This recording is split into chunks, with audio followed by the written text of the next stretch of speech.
पूर्ण परमात्मा पाप कर्म दंड को भी काट सकता है। अभी तक जिस भी संत व महापुरुष से मिले उन्होंने यही बताया कि पाप कर्म फल भोगने से ही समाप्त होगा।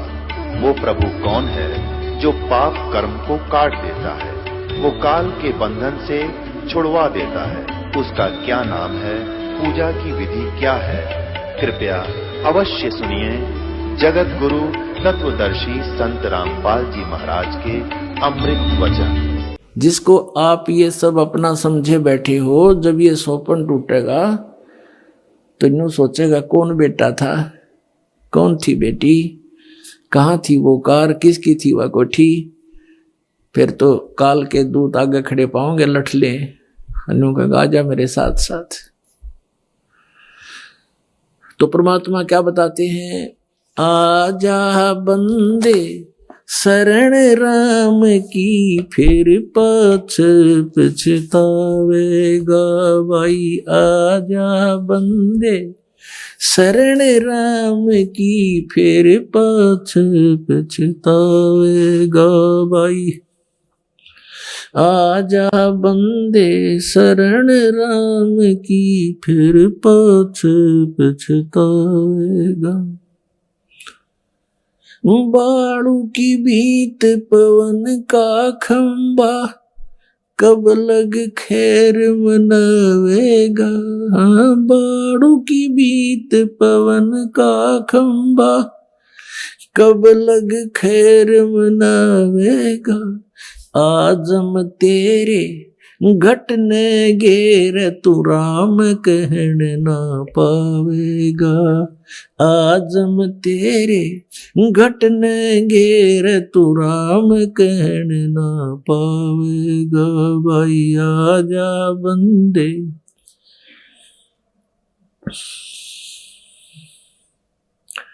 गा भाई, आजा बंदे शरण राम की, फिर पाछ पछतावे। काल बलि तेरे सिर पर बैठा, बुझा पकड़ ले जावेगा। काल बलि तेरे सिर पर बैठा, बुझा पकड़ ले जावेगा। मात पिता तेरा कुटुंब कबीला, सारा खड़ा लखावेगा भाई। मात पिता तेरा कुटुंब कबीला, सारा खड़ा लखावेगा भाई। आजा बंदे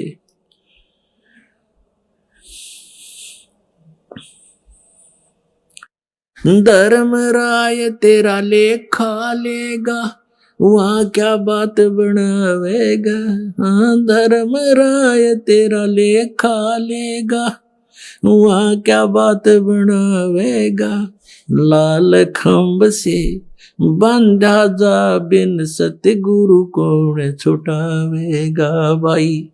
लाल खंभ से बंधा जा, बिन सतगुरु कौन छुटावेगा भाई। आजा बंदे शरण राम की, फिर पाछ पछतावेगा। दिया लिया तेरे संग चलेगा, दरिया ढक्या रह जावेगा। दिया लिया तेरे संग चलेगा, दरिया ढक्या रह जावेगा। कहे कबीर सुनो भाई साधो, करनी के फल पावेगा। हाँ, कहे कबीर सुनो भाई साधो, करनी के फल पावेगा भाई। आजा बंदे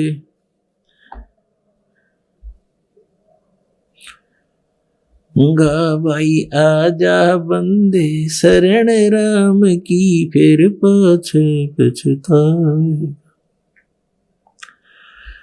परमपिता परमात्मा हमें किस प्रकार प्यार से हर तरह से समझाने की चेष्टा की है कि आजा बंदे शरण राम की, फिर पीछे पछतावेगा। अपने आत्माओं, सबसे पहले तो हमने ये डिसीजन करना होगा कि कौन से राम की शरण ग्रहण करें, और उसके बाद फिर हम उसके ऊपर दृढ़ता से लगेंगे। जैसे श्रीमद् भगवत गीता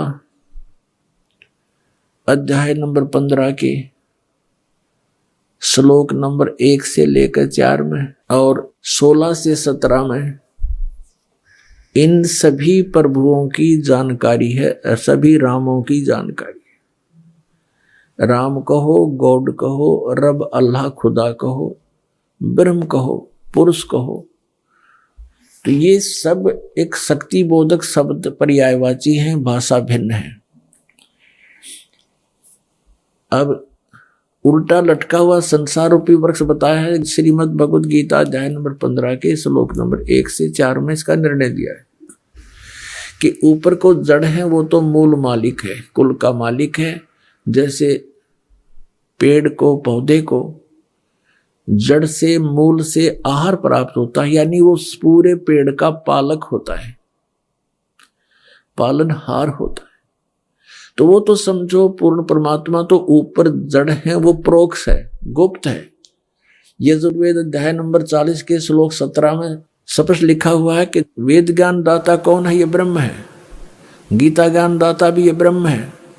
ये ब्रह्म कह रहा है कि वो पूर्ण परमात्मा तो ऊपर प्रोक्ष है,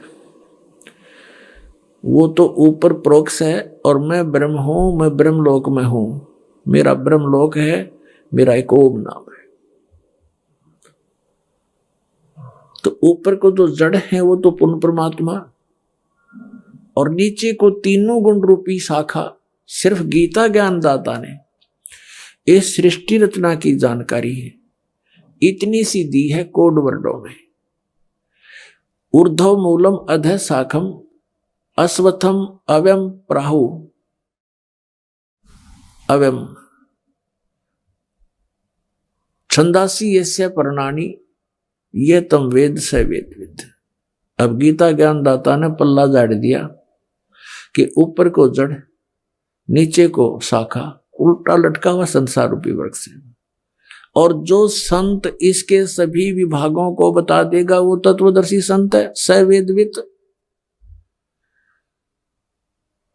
अब फिर गीता अध्याय 15 के श्लोक 2 से लेकर 3 तक स्पष्ट किया है कि तीनों गुण रूपी शाखा ऊपर और नीचे फैली हुई है।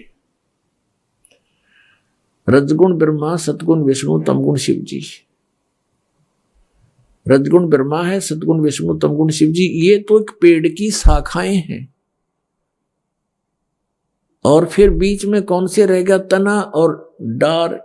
इसके विषय में गीता ज्ञानदाता ने कहा कि जो इस सभी विभागों को बताएगा वो तत्वदर्शी संत है। और स्वयं कहा है कि इस सृष्टि की रचना की जानकारी मैं नहीं दे सकता। 3 श्लोक में 15वें अध्याय के, कि जैसा इसका स्वरूप बताते हैं ऐसा मैं उससे परिचित नहीं हूं। यहां विचार काल में यानी गीता के डिस्कशन में मैं तुम्हें क्लियर स्पष्ट नहीं बता पाऊंगा।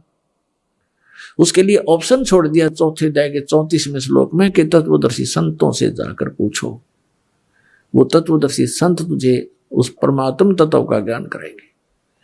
उसकी पहचान भी बता दी 15वें अध्याय के प्रथम श्लोक में कि ऊपर को मूल, नीचे को तीनों गुण रूपी शाखा वाले इस संसार के सभी छंद यानी विभागों को, पार्ट्स को बता देगा, सवेदवित।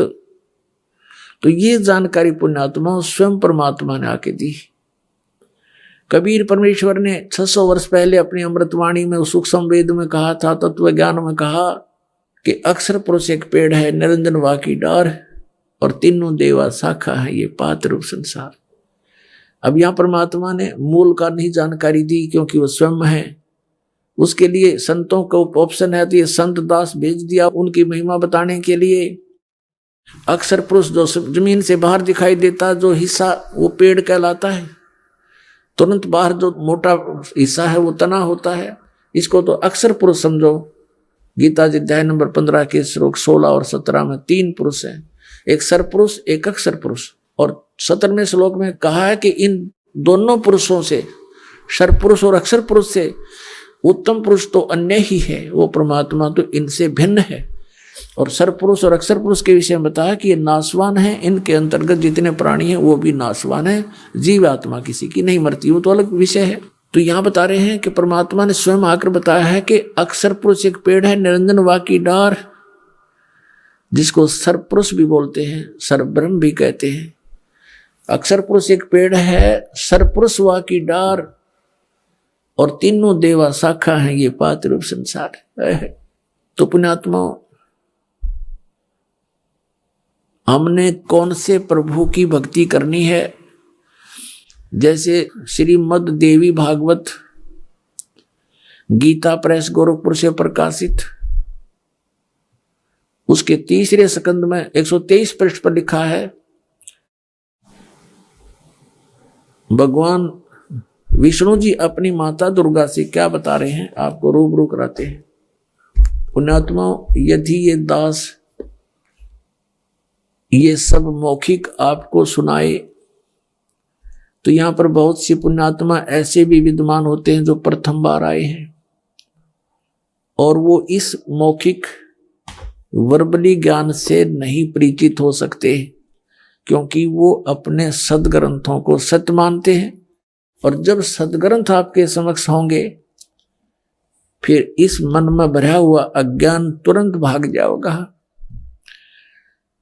कई भक्त कहते हैं, एक बहन बता रही थी कि मेरी सास राधा स्वामी पंथ से जुड़ी है कई वर्षों से, 20-25 वर्ष से, मेरे आने से पहले से लगे हुए थे वो। आपका सत्संग मैंने सुना, फिर उपदेश दीक्षा ली, अपनी सास से भी समझाने की चेष्टा की कि आप गलत साधना कर रहे हो, एकदम आग बबूला होगी मेरे पे। मैंने उसको प्रार्थना करके आपके सत्संग चला दिया टीवी पर और कहा, देख ले माई, माता जी देखो, आप विचार तो करो, अच्छा लगे तो ग्रहण करना। तो कहने लगे, आपने जो इस संसार रूपी वृक्ष के उल्टे सुल्टे ये पौधे पेड़ दिखाए, तो एकदम उठ कर चल पड़ी कि ये दरख्तां भगवान रब भालदा है, ये भी उन पेड़ा में भगवान ढूंढा है। कहते हैं हमारे तो पहुंचे हुए महात्मा थे, परम धनी थे, हजूर जी महाराज, आगरा वाले, शिवदयाल जी और ये व्यास वाले, उनकी रीस करेगा, ये इसको कोई जानता ना और ना। अब कहने का भाव ये है, कोई ये कहता है कि ये संत काहे का जो शास्त्रों को दिखाता है अपना अनुभव बतावे। इस अपना अनुभव बताने वालों ने तो भट्ठा बैठा रखा है, नाश कर दिया भक्ति का और भगवान का नामो निशान मिटा दिया।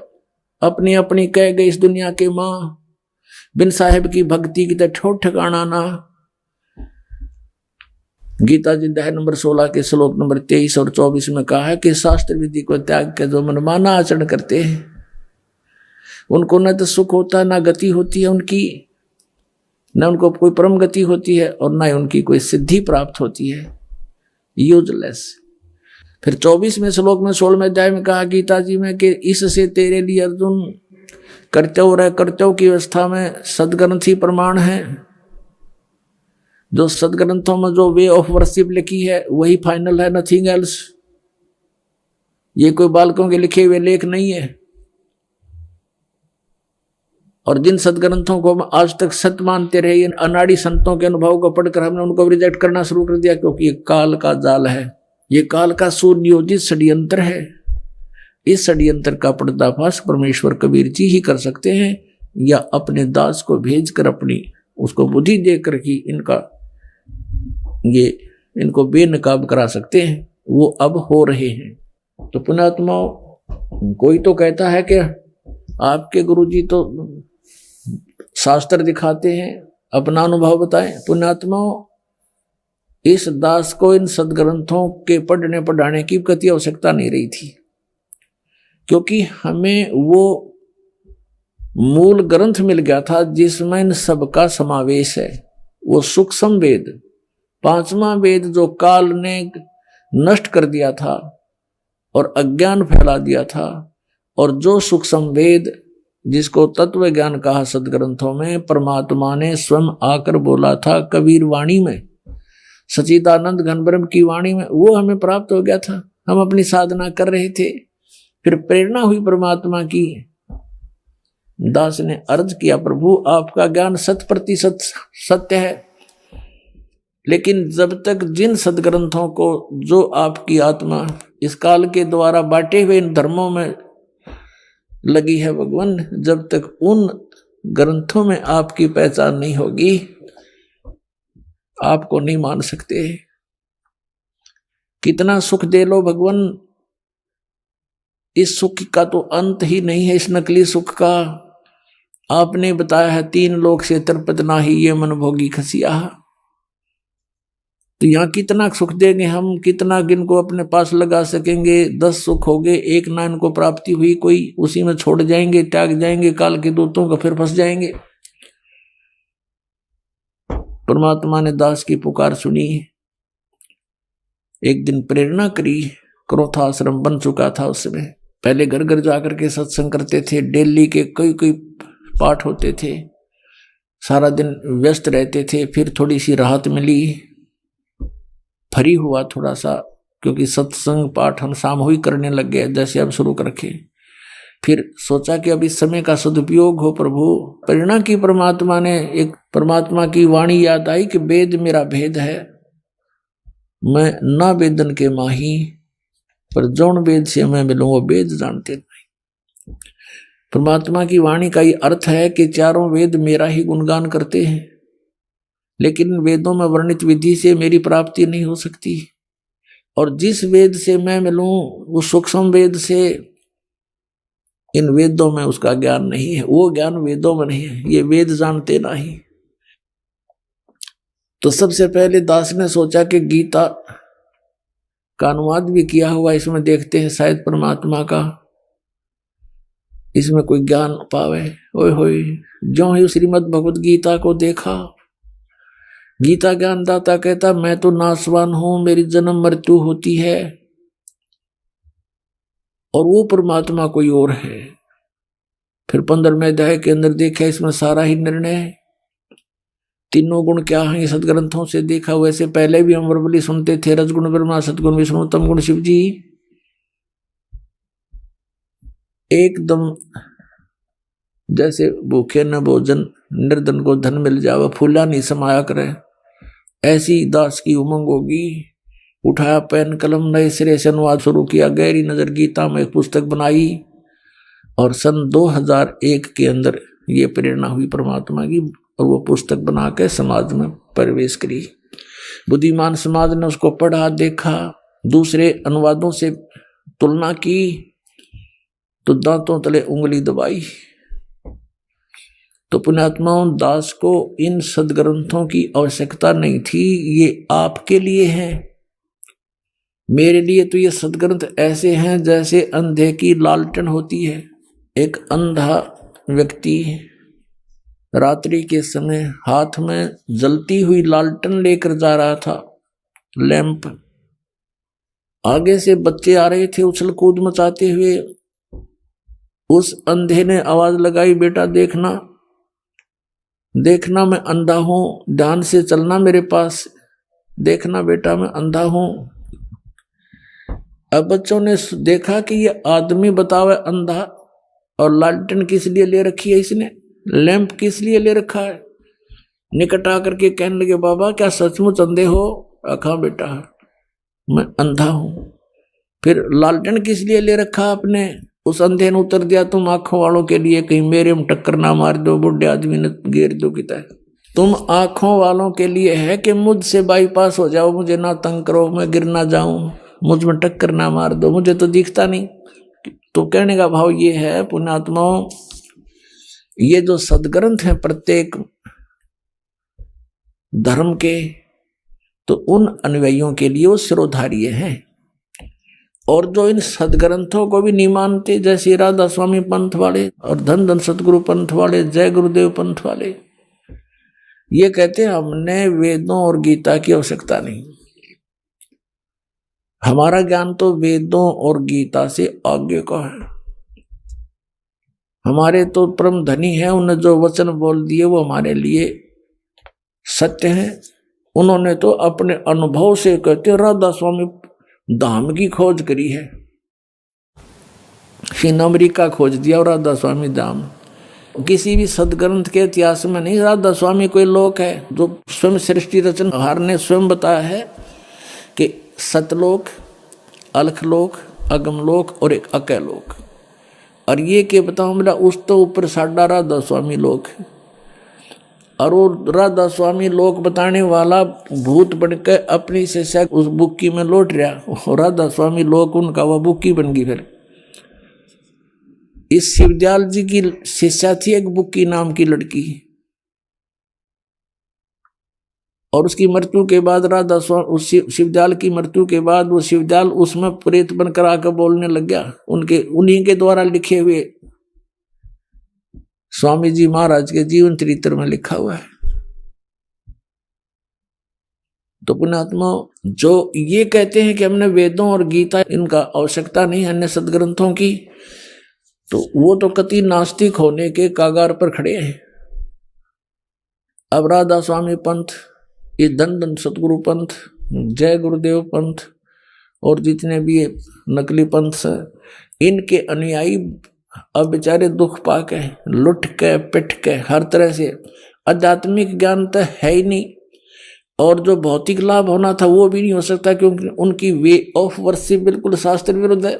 पांचों नाम काल के जानो, पांचों नाम काल के जानो, घट रामायण के 27 पृष्ठ पर दूसरे भाग में लिखे। और उनसे अलग एक छठा नाम है, आदि नाम है, सतनाम और आदि नाम, उनसे मोक्ष होगा, वो उनको ज्ञान नहीं। तो इस प्रकार जो अपने सदग्रंथों से परिचित हैं, सदग्रंथों से कितने परिचित हैं कि वो ये मानते हैं कि हमारे सदग्रंथ हमारे धर्म के, हमारे लिए पूज्य हैं, मान्य हैं, इनमें जो लिखा वो सत्य है। तो उन पुण्यात्माओं को समझाना भी 2 मिनट की बात है कि जैसे हम पहले लोक वेद सुना करते, दंत कथा, श्री ब्रह्मा जी, श्री विष्णु जी, श्री शिव जी, ये अजर अमर है, इनके कोई माता पिता नहीं, सर्वेश्वर महेश्वर कालज्ञ मृत्युंजय, इनका कोई रचनहार नहीं, सर्वेश्वर है। ये था लोक वेद। और हम ये भी सुनते थे कि ये ज्ञान ये महापुरुषों ने सदग्रंथों को पढ़कर हमें सुनाया है, क्योंकि उस समय हम अपने सदग्रंथ नहीं पढ़ सकते थे। आज परमात्मा ने सबसे पहले तो हमारी आंखें बनवाई, यानी हमें ये ज्ञान दिया, अक्षर ज्ञान दिया। इस अक्षर ज्ञान के आधार से अब हम अपने सदग्रंथों को स्वयं देखेंगे, फिर हम किसी की लोक वेद पर आधारित नहीं रह सकते। तो वो धन्य है वो पुण्यात्मा जो अभी तक अपने सदग्रंथों में विश्वास लिए हुए हैं। और दुर्भाग्य उन व्यक्तियों का जो एक नया मजहब खड़ा कर दिया, जिन्होंने नया मार्ग बना दिया, उन्होंने समाज को फिर से बांट दिया। ये जितने भी पंथ बने हुए हैं, ये राधा स्वामी पंथ के जितने भी भाग हो गए, जय गुरुदेव पंथ, सच्चा सौदा सिरसा पंथ, जगमाल वाली पंथ, जनोदम पंथ, इनके तंदरे ये काबली की करसी जामगी सारे गए। अब ये कुछ दिनों में राजनीतिक स्टंट बन जाएंगे, अलग से मजहब बन जाएंगे। अगर ये मार्ग मालिक का ऊपर नहीं आया तो और कई भागों में मनुष्य समाज बट जाएगा। लेकिन अब मालिक का आदेश है कि सभी धर्म और सभी ये पंथ एक हो जाएंगे, इस ज्ञान के आधार से एक होंगे और पूरे विश्व में ये तत्व ज्ञान फैलेगा। सब प्यार से रहा करेंगे, ये माया की जो हवस है या बिल्कुल खत्म हो जाएगी, क्योंकि ज्ञान हो जाएगा। ये माया की जो दौड़ लग रही है बिल्कुल नाश हो जाएगी, क्योंकि ज्ञान हो जाएगा कि हम क्या उद्देश्य लेकर यहाँ आए थे।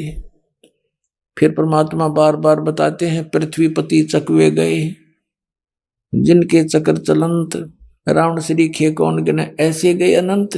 गरीबदास साहब कहते हैं, चकवे हो गए चूहा, पूरी पृथ्वी का राजा था, सत भक्ति ना करने से चूहे की योनि में गया, अब बिल भी स्वयं बना करके मिट्टी में लेट रहा है। तो के चाटे यहाँ के सुख को, बाढ़ में जाओ ऐसा सुख ऋषि को ठियोर ये कार, जो हमारी ये दुर्गति कर रहा है। और वहां सतलोक में यही सृष्टि होगी, ऐसा ही शरीर है, ऐसी ही आत्मा रहती है, सारे सुख हैं, कोई कष्ट नहीं, ना वहां मृत्यु है, वृद्धावस्था नहीं है, ऐसा शरीर है जिसमें कोई कष्ट नहीं होता। तो पुण्यात्मा ये कोई दंत कथा नहीं, क्योंकि ये महापुरुषों का आंखों देखा वर्णन है और परमात्मा ने स्वयं आकर बताया है, वो ज्ञान है। अब हम प्रसंग आप पर बताना चाहते हैं कि जैसे हमने कौन से परमात्मा की भक्ति करनी है, हम उसी विषय पर आते हैं। जैसे ब्रह्मा विष्णु महेश, ब्रह्मा जी की भक्ति तो हमें करने का आदेश नहीं था कि इसकी तो करनी नहीं चाहिए, और विष्णु जी और शिव जी की हम भक्ति करते थे, उसके साथ साथ हनुमान जी, बाबा श्याम जी और देवी देवता, गांव का बाबा, तीर्थ व्रत, ये सभी करते रहे। तो ये हमें यही बताया गया था कि इनकी साधना ही करने से लाभ होगा। तो जब तक हमें ज्ञान नहीं था तो हम इनको पूजा करते थे, और अब इनके इतिहास में जो लिखा है वो हमें सदग्रंथों से जानकारी होगी। अब देखिएगा श्रीमद् देवी भागवत, श्रीमद् देवी भागवत, संपादक हनुमान प्रसाद पोदार, चिमनलाल गोस्वामी, और गीता प्रेस गोरखपुर से प्रकाशित है। गीता प्रेस गोरखपुर से प्रकाशित है। ये आप देख रहे हैं, फैक्स और फोन नंबर है। इसके 123 पृष्ठ पर इनकी जीवनी लिखी है, ब्रह्मा विष्णु महेश की महिमा लिखी है, क्या स्थिति है इनकी। ये 3रा स्कंद है। भगवान विष्णु अपनी माता दुर्गा की स्तुति करते हुए कह रहे हैं, तुम शुद्ध स्वरूपा हो, यह सारा संसार तुम्हीं से उद्भासित हो रहा है। मैं ब्रह्मा और शंकर, हम सभी तुम्हारी कृपा से विद्यमान हैं। हमारा आविर्भाव, आविर्भाव माने जन्म, और तिरोभाव माने मृत्यु हुआ करता है। हमारा आविर्भाव, जन्म, तिरोभाव, मृत्यु, जन्म मृत्यु हुआ करता है। केवल तुम ही नित्य हो, जगत जननी हो, प्रकृति और सनातनी देवी हो। यह भी ध्यान रखना कि दुर्गा को प्रकृति भी कहते हैं। फिर भगवान शंकर बोले, देवी यदि महाभाग विष्णु तुम्ही से प्रकट हुए हैं तो उनके बाद उत्पन्न होने वाले ब्रह्मा भी तुम्हारे बालक हुए। फिर मैं तमोगुण लीला करने वाला शंकर क्या तुम्हारी संतान नहीं हुआ? अर्थात मुझे भी उत्पन्न करने वाली तुम ही हो शिवे। संपूर्ण संसार की सृष्टि करने में तुम बड़ी चतुर हो। इस संसार की सृष्टि, स्थिति और संहार में तुम्हारे गुण सदा समर्थ हैं।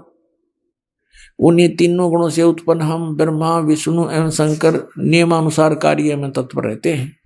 अपने आत्माओं, जो हम इनके बारे में ये सुना करते थे, ये अजरो अमर हैं, सर्वेश्वर हैं, ब्रह्मा विष्णु महेश, इनके कोई माता पिता नहीं है, ये था लोकवेद, यानी सुना सुनाया ज्ञान, दंत कथा। और अब हमने पढ़ा इनका जीवन चरित्र। इसमें लिखा है कि ये तीनों ये नासवान हैं, इनकी जन्म मृत्यु होती है, इनकी माता दुर्गा है।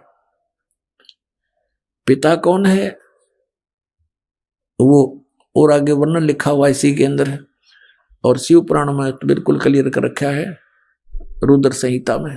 वो काल रूपी ब्रह्म, यानी ये ज्योत निरंजन सरपुरुष इनका पिता है। तो यहां स्वयं इसमें 5 कंसेप्ट क्लियर हो गए इन 10 पंक्तियों में। एक तो ये होगा कि ब्रह्मा विष्णु महेश नासवान है, दूसरा इनकी माता दुर्गा है, तीसरा प्रकृति दुर्गा को कहते हैं, चौथा ये हो गया कि रजगुण ब्रह्मा, सतगुण विष्णु, तमगुण शिव जी हैं, और 5वां ये हो गया कि ये केवल नियमित कार्य ही कर सकते हैं, किसी के संस्कार में परिवर्तन नहीं कर सकते।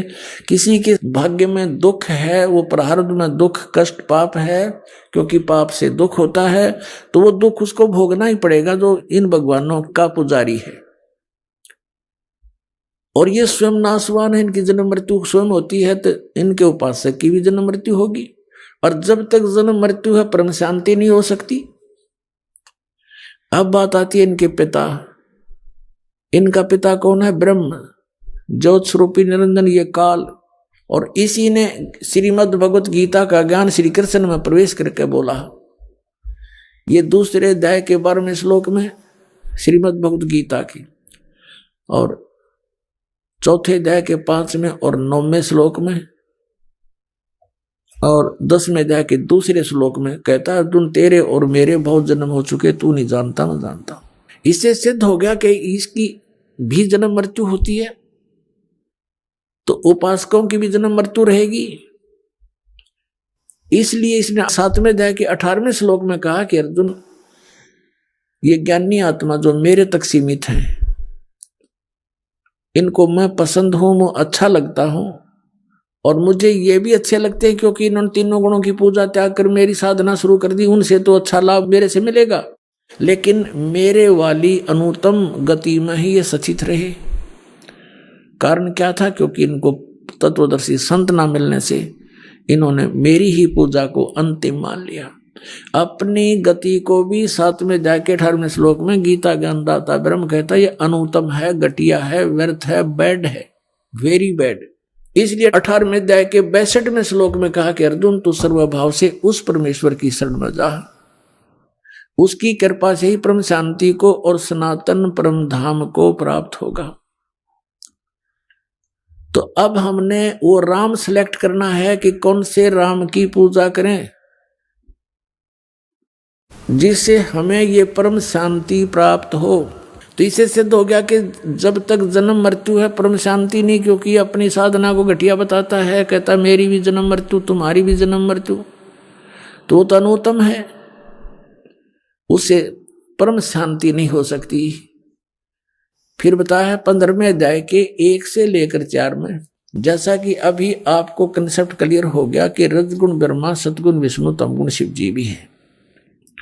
यहां बताया है कि उल्टा लटका संसार रूपी वृक्ष है और इसके ऊपर को जड़, नीचे को तीनों गुण रूपी शाखा है। गीता ज्ञानदाता कहता है कि मैं इसके विषय में यहाँ गीता में विचार काल में आपको कुछ नहीं बता पाऊंगा, क्योंकि इसका आदि और अंत यानी सृष्टि रचना से मैं परिचित नहीं हूं, क्योंकि पूर्ण परमात्मा सत्य पुरुष ने जो सृष्टि रची और ये काल भी उसी ने रचा है। तो गीता अध्याय नंबर 10 के श्लोक नंबर 2 में गीता ज्ञानदाता ये ब्रह्म काल कह रहा है कि मेरी उत्पत्ति को न ये देवता जानते, न सिद्ध पुरुष जानते, और न ये ऋषि जानते, क्योंकि ये मेरे से जन्मे हैं। तो पुण्यात्माओं पिता की उत्पत्ति को संतान नहीं बता सकती, लेकिन दादाजी बता देते हैं। तो उस दादा ने, उस बाबा ने, सतपुरुष कबीर भगवान ने ये सब सृष्टि रचना बताई, उसमें इस काल की उत्पत्ति भी बताई है, ब्रह्म की उत्पत्ति भी बताई। तो प्रसंग चल रहा है कि कहता है कि यहां विचार काल में 15वें अध्याय के 1 से लेकर 4 श्लोक में स्पष्ट कर दिया है। इसका निष्कर्ष निकालते हैं कि मैं इससे परिचित नहीं हूं, उसके लिए तत्वदर्शी संतों से जाकर पूछो, वही बताएंगे। तो फिर बताया जब तत्वदर्शी संत आपको मिल जावें, जब तत्वदर्शी संत आपको मिल जाएं, उसके पश्चात परमेश्वर के उस परम पद की खोज करनी चाहिए, जहां जाने के बाद साधक फिर लौटकर संसार में कभी नहीं आते हैं, अर्थात वो पूर्ण मोक्ष प्राप्त करते हैं, परम शांति प्राप्त करते हैं। उसके लिए इसने ऑप्शन छोड़ दिया 4थे अध्याय के 34वें श्लोक में कि उस तत्वदर्शी संत बताएंगे, और वो तत्वदर्शी संत परमात्मा ने भेज दिया, ये दास है इस पृथ्वी पर। पुण्यात्मा तत्वदर्शी संत की भूमिका करने स्वयं परमेश्वर आए थे। उस समय हम अशिक्षित थे, हम नहीं पहचान सके परमात्मा को। उसके बाद उन्होंने अपनी प्यारी आत्माओं को, जिनको वो मिले, उनको प्रेरणा की, कहा कि अब तुम इस भक्ति को जीवित रखो पिछली पीढ़ी तक। उनके नाम आपको दास बार बार गिनाता है, जिनको भगवान मिले, जिनके पास यथार्थ ज्ञान था। आदरणीय धर्मदास साहिब जी, आदरणीय मलुकदास साहिब जी, आदरणीय दादूदास साहिब जी, आदरणीय नानक साहिब जी, आदरणीय गरीबदास साहिब गांव छुड़ानी जिला जज्जर हरियाणा वाले, आदरणीय गीसा दास साहिब जी गांव खेकड़ा जिला मेरठ उत्तर प्रदेश वाले। इन महापुरुषों की ड्यूटी लगाई, परमात्मा इनको मिले, और पुण्यात्माओं, ये ज्ञान और इस भगवान की जानकारी होने के बाद जीव पर रुका नहीं जाता। एक ऐसी प्रेरणा अंदर आती है कि जैसे सबको बता दूं भगवान ये है। जहां तक जीव की जो पहुंच है वहां तक पूरी चेष्टा करते हैं। जैसे आदरणीय नानक साहिब जी की जीवनी से पता चलता है, जिस समय उनको बेई नदी के ऊपर परमात्मा स्वयं आकर मिले जिंदा बाबा के रूप में, और उनको वहां से अंतर्ध्यान किया, शरीर को कहीं और रख दिया और उनको लेकर के सचखंड सतलोक चले गए। वहां से आकर वापस छोड़ दिया और फिर उनको बताया कि मैं धानक रूप में, जुलाहे रूप में बनारस में भी रहता हूं। तो वहां परमात्मा पहले उनको मिले थे कबीर रूप में, एक भक्त रूप में मिले थे नानक जी को। उनसे काफी गोष्ठी की थी, लेकिन उस समय श्री नानक देव जी नहीं माने थे, लेकिन ज्ञान से घायल जरूर हो गए थे। फिर परमात्मा जिंदा बाबा का रूप बना करके दोबारा वहां पहुंचे, फिर सचखंड लेकर गए। वहां से छोड़ दिया कि मैं काशी के अंदर रहता हूँ, जुलाहे का कार्य करता हूँ, स्वामी रामानंद जी मेरे गुरु हैं और मैं पृथ्वी पर गया हुआ हूँ ज्ञान प्रचार के लिए। तो नानक साहिब जी तीसरे दिन वापस आए, वहीं से चल पड़े। पहली उदासी उन्होंने बनारस साइड की परमात्मा को देखा धानक रूप में, जुलाहे रूप में कार्य करते हुए। तब कहा था, फाई सूरत मुलुकी वेश ए ठगवाड़ा ठगी देश, खरा सियाणा बहुता भारी, धानक रूप रहा करता। आंखों में आंसू भर गए। तो परमात्मा से उपदेश लिया सतनाम। अब सतनाम प्राप्त किया जब पता लगा कि तेरे की पूरे गुरु बिना बात बने नहीं, और ये हैं वो पूरे गुरु और यही परमात्मा है। वाहे गुरु वाहे गुरु। अपनात्मा आप तो बालक हो, आपको लाल दे रखा है दास ने सतनाम का। आपको इतना ज्ञान नहीं इसका कि कितनी कीमती चीज है, लेकिन वो महापुरुष थे, वो परिचित थे लाल की कीमत से कि सतनाम बिना मोक्ष नहीं हो सकता, और मोक्ष बिना इस जीवन का के बाढ़ में जाएंगे, इसका कोई यूज नहीं, मिट्टी है ये तो इस मनुष्य जीवन की सफलता को होते हुए देख करके नानक साहिब जी पुण्यात्मा थे वह। अब उनके खुशी का ठिकाना नहीं रहा। वाहे गुरु वाहे गुरु वाहे गुरु, सतनाम सतनाम। वो तेरे की यू है सतनाम। सारा ज्ञान से परिचित हो गए, भगवान से साक्षात्कार हो गया। फिर अगर मगर खत्म हो जाती है जब भगवान मिल गए, ब्रह्मा विष्णु महेश की स्थिति बता दी कि इनका जन्म मृत्यु होता है, इनकी ये माता है ये पिता है, वो दिखाए परमात्मा ने। तब सचखंड में भगवान को देखा, फिर यहाँ देखा।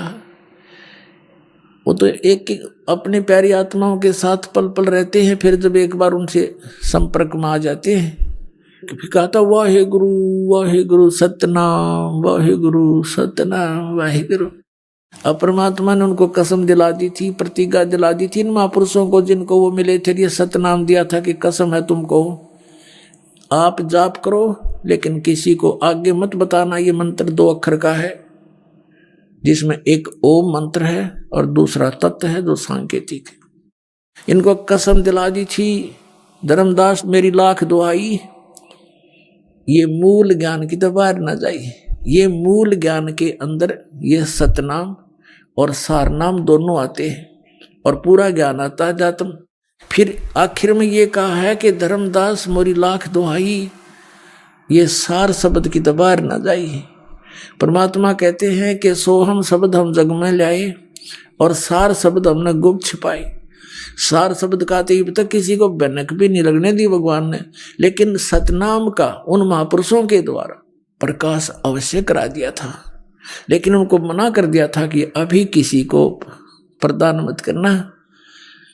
और पुण्यात्माओं, जैसे वाहिगुरु जो किया नानक साहिब ने, वो किसको देख कर किया? कबीर परमेश्वर को देख कर किया। उस परम अक्षर पुरुष सतपुरुष को देख करके जो वाहिगुरु के, ये तो भगवान भी और गुरु भी, और यहाँ दानक रूप में ये वही बैठा। तो जब उनकी वाहिगुरु जो कसक है वाहिगुरु, तो ये किसकी तरफ थी? परमात्मा परम अक्षर ब्रह्म यानी सत्यपुरुष की तरफ, सतपुरुष की तरफ थी।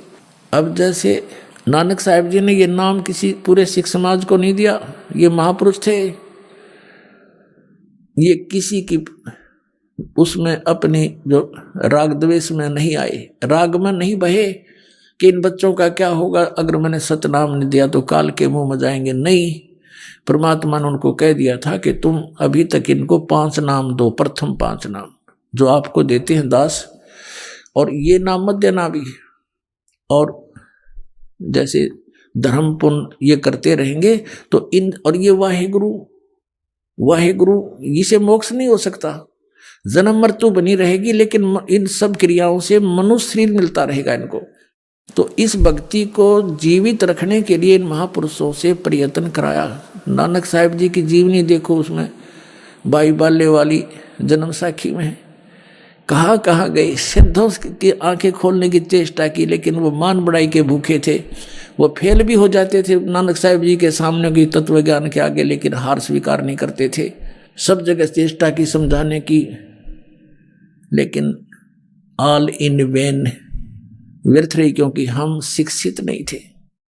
तो कहने का भाव ये है कि उस महापुरुषों ने उन ऐसी क्रियाएं देंगे कि अभी तक हम उनको पढ़ पढ़कर मनुष्य जीवन प्राप्त करते रहे, और हमें कुछ थोड़ा आध्यात्मिक जैसे यज्ञ का लाभ होता है वो भौतिक लाभ होता रहा, हमारी आस्था भगवान में बनी रही। अब वो पूरे सिख समाज में इवन जो नीचे के 10-9 गुरु थे उनको भी सतनाम प्राप्त नहीं था, और सतनाम बिना मोक्ष नहीं। तो क्या बताया कि वाहे गुरु इन मंत्रों के जाप करने से इन अपनी यानी अनुयायियों को इतना सहारा मिलता रहा कि वो मनुष्य जीवन प्राप्त करते रहे, और आस्था भगवान में बनी रही, क्योंकि भक्तों के घर में जन्म होते रहे, और एक परंपरा चल पड़ी, भगवान के भंडारे करवाते हैं, वाणी का पाठ करवाते रहे। तो इस करके ये अभी तक ये प्राइम टाइम है, यहाँ तक लाने थे परमात्मा ने, और ये भी सतनाम दे देंगे सबको। अब समय आ गया और सारे पार हो जाएंगे, इसमें क्या दिक्कत है।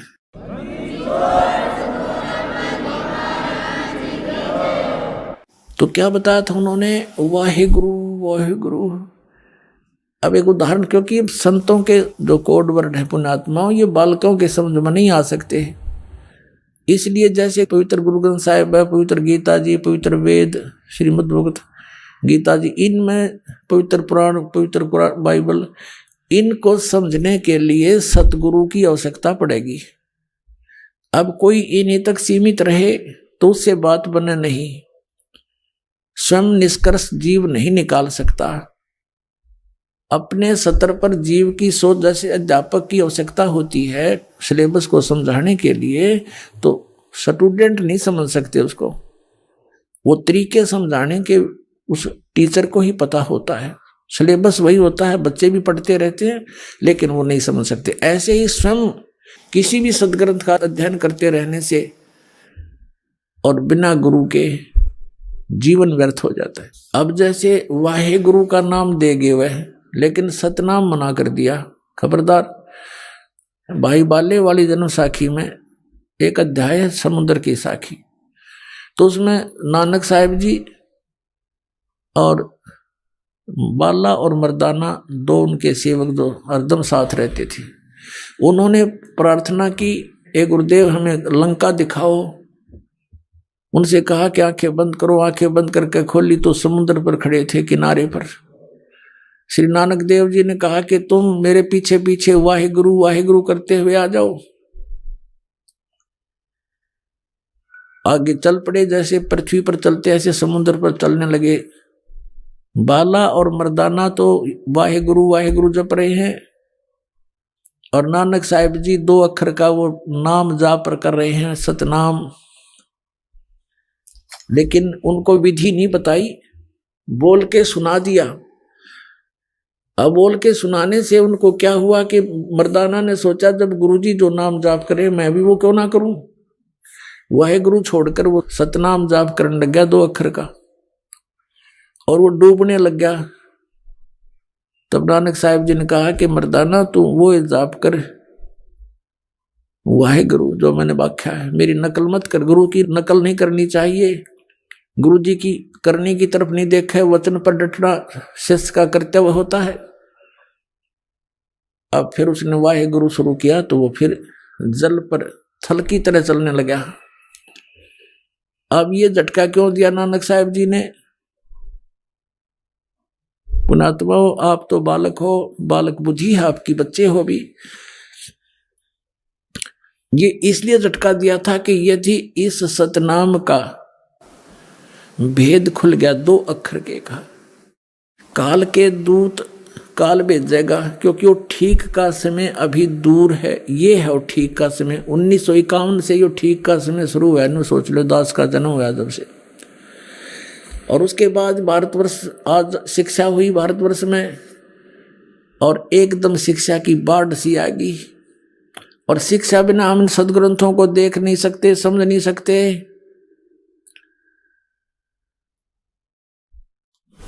तो इसलिए उन्होंने मना किया था कि काल अपने पंथ बनाओगा, और उन पंथों के संतों के हाथ यदि ये सतनाम 2 अक्षर का लग गया तो ये भी वही नाम देंगे, और वो अधिकारी है नहीं इस नाम के देने के। तो बोली आत्मा ये समझेंगे कि नानक साहब जी जो नाम जाप करके पार हुए, हमारे गुरु जी भी वही तो दे रहे हैं, हम भी ठीक हैं। लेकिन पुण्यात्मा, उन महापुरुषों को सख्त हिदायत थी परमात्मा की कि तुम जाप करो, कल्याण करवाओ, तुम अधिकारी हो। लेकिन अधिकारी तो ये और भी हैं, लेकिन इनको ज्ञान नहीं इस तरह का। और प्रत्येक ने ऊपर ले जाकर मैं छोड़ भी दूं तो सभी उस बात पर दृढ़ नहीं होते। जैसे हजरत मोहम्मद जी को भी परमात्मा लेकर गए थे, जैसे इन महापुरुषों को लेकर गए। मैं बार बार आपके समक्ष उनके नाम लेता हूं, लेकिन हजरत मोहम्मद ने, क्योंकि यहां उनकी प्रभुता घनी हो चुकी थी, लाखों शेष बन गए थे, तो उन्होंने वो स्वीकार नहीं किया सतलोक में वाले ज्ञान को, तो परमात्मा ने उसको वापस छोड़ दिया था। और कहते हैं हम मोहम्मद को वहां ले गयो सतलोक में, और इच्छा रूपी वहां नहीं रहो। उल्ट मोहम्मद महल पठाया, गुज बीरज एक कलमा लाया, रोजा बंग नमाज दे रे, बिस्मिल की नहीं बात कही रे। अब जैसे तुम बिस्मिल करते हो, ये हजरत मोहम्मद का आदेश नहीं है। उन्होंने केवल रोजा, बंग और नमाज, ये 3 चीज दी थी आपको। बिस्मिल की नहीं बात कही रे। नबी मोहम्मद नमस्कार है राम रसूल कहाया, 1,80,000 को सौगंध जिन नहीं कर चलाया। अरस कुरस पर अल्लाह तकत है खालिक बिन नहीं खाली, वह पैगंबर पाक पुरुष थे साहिब के अब्दाली। अब कहने का भाव यह है कि हजरत मोहम्मद जी को भी परमात्मा ले गए थे, लेकिन वो नहीं रुक्या वहां पर, न उस ज्ञान को स्वीकार किया।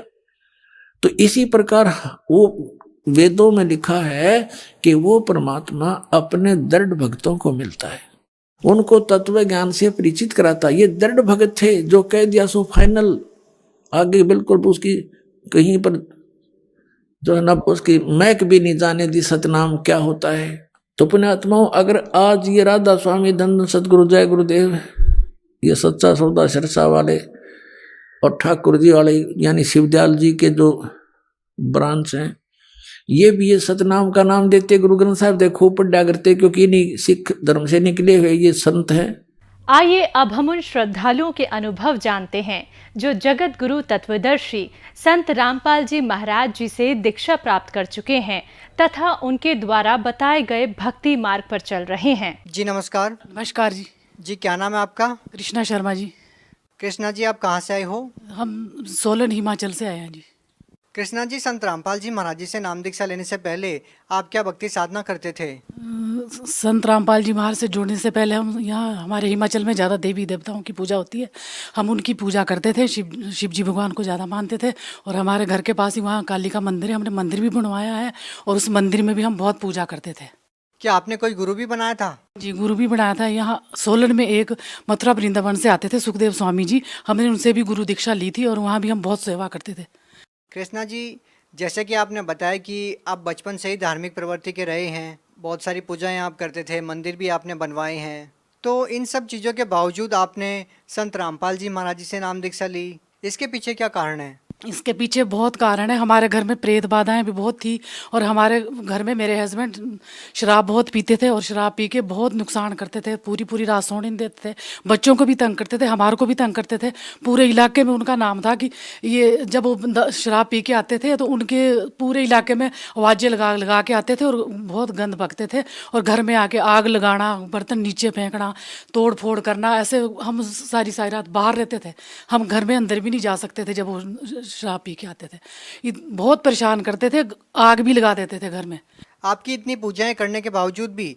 हाँ जी, मैं बहुत घूमती थी उनके लिए, जादू टोना करने के लिए, पता नहीं कहाँ कहाँ, जहाँ कोई बताता था वहीं जाती थी। वहाँ से उनके लिए कहीं से सरसों लाड़ी, कहीं से जंतर बना के लाना, कहीं से धागा बना के, और फिर शराब छुड़ाने के लिए मैं दवाइयाँ भी 15 साल तक उनको खिलाई। चुपके से खिलाती थी, कभी चाय में डाल के, कभी ऐसे जो उनको पता नहीं लगे, ताकि शराब छोड़ दे। लेकिन उनकी शराब को कोई फ़र्क नहीं पड़ा। कई कई दिन तक पूरी पे सर्विस करते थे। मेरे हस्बैंड तबला इंस्ट्रक्टर थे, डिग्री कॉलेज में करते थे सर्विस, तो वहाँ भी सर्विस जब वहाँ से आते थे तो घर में पे नहीं पहुँचती थी। हमारे को बहुत परेशान करते थे, पता नहीं कैसे कैसे हम गुजारा करते थे। कृष्णा जी, आप इतने परेशान थे, आप पहले से धार्मिक प्रवृत्ति के भी थे, आप सभी प्रकार की पूजाएं भी करते थे, मंदिर भी आपने बनवाया था, तो फिर आपको संत रामपाल जी महाराज जी के बारे में कैसे पता चला? ये तो जी हम ऐसे ही टीवी पे मैं बहुत सत्संग सुनती थी, हर एक संतों के सुनती थी। दिन में 3 बजे से 6 बजे तक मैं सुनती थी और जो बोलते थे वैसा ही करती थी, पर लेकिन मेरे को कोई लाभ ही नहीं हो रहा था। फिर एक दिन ऐसे ही शाम के टाइम ऐसे टीवी लगाया था, तो उसमें संत रामपाल जी महाराज का सत्संग आया, तो उसमें नीचे एक पट्टी जैसी चलती थी, उसमें नंबर थे। तो मेरे बेटे ने बोला, बड़े बेटे ने, राजीव ने, कहते मम्मी देखो ये संत है, ये गीता को देख के बता रहे हैं ज्ञान, इसलिए कहते आप यहाँ से आप अपना नंबर दो फ़ोन, और मैं कहते इसमें SMS करके आपको किताब मंगवा देता हूँ। तो उसने मेरे नंबर से किताब मंगवाई। तो फिर वहाँ उसमें लिखते थे भी सारा कुछ निःशुल्क है, पर मैं बोलती थी भी हमारे पहले भी हमने गुरु बनाए हुए थे, वो भी ऐसा ही बोलते। वहाँ पे तो सारा कुछ हमने जब नाम दीक्षा ली थी तो हमारे से मंगवाया था कि ये परना लेना पड़ेगा, ये झोली लेनी पड़ेगी, ये लेना पड़ेगा, पता नहीं कितने सामान पहले मंगवाते थे, फिर गुरु दीक्षा देते थे। और गुरु मंत्र देने के लिए बहुत फॉर्मेलिटियाँ थी वहाँ पे, लेकिन वहाँ निःशुल्क बता रहे थे भी यहाँ सारा कुछ निःशुल्क है। तो मैंने ऐसे हो सकता है क्या? तो कहते मम्मी तो किताब मंगवाता हूँ। किताब पढ़ी हमने, 3 महीने तक मैंने किताब पढ़ी। तो फिर कौन सी किताब? ज्ञान गंगा पुस्तक पढ़ी, और फिर मैं सराहने भी रखती थी उसको कि ये किताब मैं जब मेरा मन करता पढ़ती थी, पर मेरे को विश्वास तो होता नहीं था कि दुर्गा का भी कोई पति होगा या इससे ऊपर भी कुछ होगा। हम तो दुर्गा को ज़्यादा मानते थे या काली को मानते थे, तो लेकिन फिर विश्वास नहीं होता था। लेकिन फिर मेरे को संत रामपाल जी महाराज जी के दर्शन हुए, तो ऐसे दर्शन का तो बाद में पता लगा मुझे, जब मैंने नाम लिया कि यही थे उस जिन्होंने मेरे को दर्शन दिए। और मैं कहीं बंद कमरे में थी, इतनी घुटन हो रही थी मेरे को, और फिर वो मेरे को हंसे देख के, तो मेरे जब हंसे हो तो मेरे को ऐसे हुआ, मैंने मुंह ढक लिया। मैंने कहा कि ये तो मेरे को हंस रहा है, मैं कहाँ जाऊँ, इस अंधेरे में से कहाँ जाऊँगी मैं? तो फिर वो हंसे और एकदम वहाँ से वो शक्ल गायब होगी, और फिर मेरे को इतना प्रकाश दिखा, इतना प्रकाश, और फिर मेरे को बहुत आनंद आया उस प्रकाश को देख के। तो ये तो बाद में मेरे को पता लगा कि ऐसे। तो फिर मैंने कहा मेरे को वहाँ जाना है, तो मैं जाऊँ कैसे? अब किताब तो पढ़ ली मैंने, लेकिन किताब तो पढ़ रही हूँ, 2-3 महीने हो गए, मेरे को ऐसे बेचैनी जैसी होगी। उसको पढ़ती भी थी, फिर मैं विश्वास भी करूँ फिर ना करूँ। फिर मैंने छोटा लड़का है, रवि सर है, तो मैंने उसको बोला, मैंने कहा बेटा अब यह हरियाणा दूर तो है नहीं, तो मैंने कहा तू वहाँ जाके आ एक बारी, और मेरा मन कर रहा है वहाँ जाने के लिए बहुत। तो वो भी पुस्तक पढ़ता था कि, तो फिर मेरी वजह से वो चला गया कि चल मम्मी बोल रही है तो मैं चला जाता हूँ। तो फिर वो एक दिन पंचकूला में रुका, दूसरे दिन टूटी बस से वो पहुँच गया बरवाड़ा। तो फिर हम पंडित है, जैसे ब्राह्मण है, तो हमारे को ऐसे हुआ कि ब्राह्मण होने से जनेऊ वगैरह डालते हैं जैसे, तो वहाँ गया, उसका जनेऊ वगैरह तोड़ दिया। तो फिर उसको थोड़ा दुख भी लगा जब वहाँ उसने नाम दीक्षा ली, लेकिन उसने घर में कुछ नहीं बताया। दूसरे दिन वो घर में आया, मेरे को बड़ी ऐसे थी, मैंने कहा अब ये आया है नाम लेके, मैंने कहा मेरे को बता दे क्या नाम दिया वहाँ पर, क्या बोला? कहते मम्मी नहीं हो, आप खुद जाओ। 17 सेकंड से बस लेके फिर मैं बरवाड़ा आश्रम में पहुँच गई। फिर वहाँ जाके फिर मैं नामदान लिया, और मैं 2-3 दिन वहाँ ठहरी, फिर सारा कुछ वहाँ देख के फिर मैंने नाम दीक्षा ली। जैसे कि आपने अभी अपने पति के बारे में बताया कि वो काफ़ी सालों से नशा कर रहे थे, और आपने नशा मुक्ति केंद्र में भी उनको भेजा। आपने उनका नशा छुड़वाने के लिए काफ़ी सारे ट्रीटमेंट भी किए कि कैसे भी करके इनका नशा छूट जाए, लेकिन इन सब चीज़ों के बावजूद भी उनका नशा नहीं छूट पाया। तो ये जो समस्याएं हैं, ये हिंदुस्तान में लगभग हर दूसरे घर की कहानी है। तो वो लोग आपसे ज़रूर जानना चाहेंगे कि संत रामपाल जी महाराज से नाम दीक्षा लेने के बाद आपके पति का नशा छूट गया?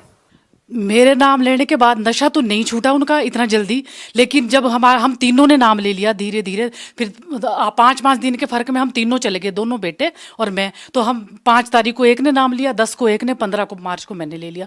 तो वहाँ से नाम लेने के बाद हम भक्ति करने लगे, लेकिन हमारा विरोध बहुत किया उन्होंने कि ये तो अब ऐसे हैं पंडित होके, अब कबीर जी के बन गए हैं चेले, ऐसा करते हैं वैसा करते हैं, मंदिर में नहीं जाते हैं, जोत नहीं जलाते हैं।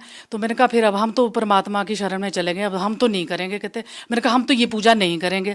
कहते ये तो पागल हो गए हैं सारे। मैंने पागल हो गए तो कोई बात नहीं। लेकिन 1 साल के बाद, 1 साल 3 महीने के बाद उन्होंने भी अपने आप सारा बीड़ी सारा नशा छोड़ के उन्होंने कहा, कहते मेरे को भी ले चलो, कहते आप अब अपने गुरु जी के पास। मैंने कहा भी तो हम जबरदस्ती तो ले नहीं जाएंगे अगर आप की। देखिए जी, यहाँ पे एक और प्रश्न उठता है कि आपके पति ने आपका विरोध किया संत रामपाल जी महाराज की साधना को लेकर कि संत रामपाल जी महाराज देव देवताओं की भक्ति छुड़वाते हैं।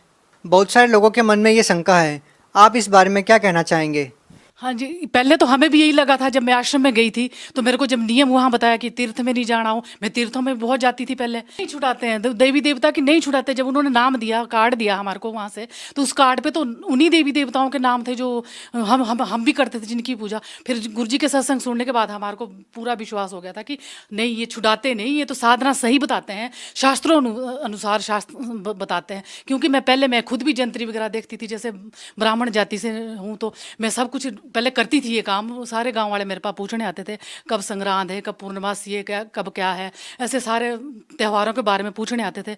लेकिन अब तो हमारे को पता लग गया था। 1 साल तक मुश्किल तो आती है जब नया काम कोई करो, लेकिन उसके बाद तो हमारे को पूरा विश्वास हो गया कि नहीं। और क्या क्या लाभ मिले आपको?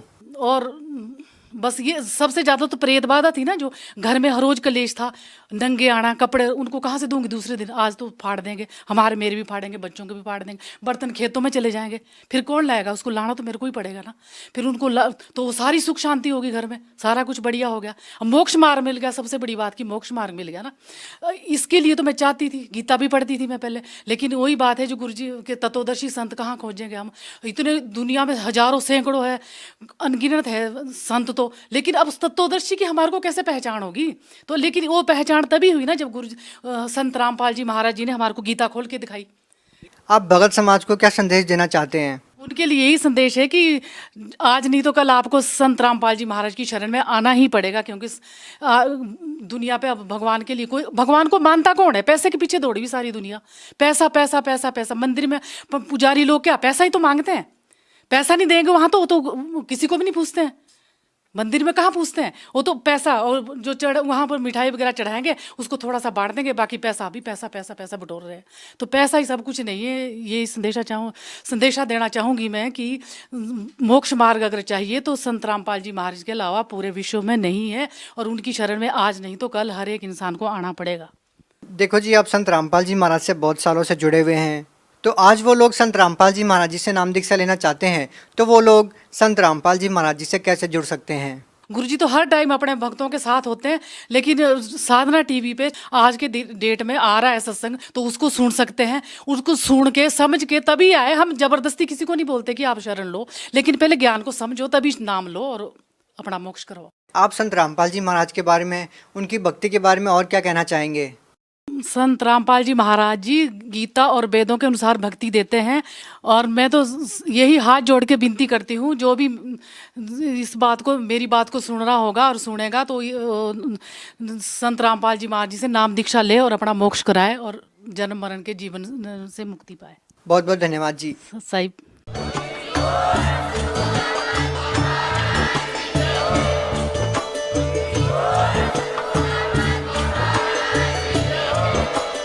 आप सुन रहे थे जगत गुरु तत्वदर्शी संत रामपाल जी महाराज जी के मंगल प्रवचन। अधिक जानकारी के लिए विजिट कीजिए हमारी वेबसाइट www.jagatgururampalji.org। संत रामपाल जी महाराज जी के शुभ आशीर्वाद से पूरे विश्व भर में 500 से भी ज्यादा नाम दीक्षा केंद्र हैं, जिन पर संत रामपाल जी महाराज जी द्वारा ऑनलाइन निशुल्क नाम दीक्षा दी जा रही है। अपने नजदीकी नाम दीक्षा केंद्र का पता करने के लिए संपर्क करें 8222880541।